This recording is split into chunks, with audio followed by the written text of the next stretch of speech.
ஃபீலிங்ஸை நான் புரிஞ்சுக்கிட்டேன். Second prize வாங்காததுக்கு நீங்க கொடுத்த விளக்கம் சிம்பிளி சூப்பர். அது தெரியாம உங்க சார்பா நான் வாங்கிட்டேன். ஆனா இதை நான் உங்களுக்கு தர மாட்டேன்.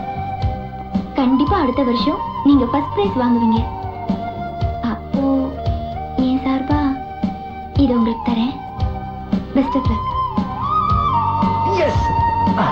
டேய், ஒரு செகண்ட் பிரைஸ வேண்டான்னு ஒதுக்குன நீ, அது இப்ப எந்த அளவுக்கு பெருசா ஒர்க் அவுட் ஆயிருக்கு பாத்தியா? காலை கிட்ட பண்ணி கவனிச்சியா? என்ன?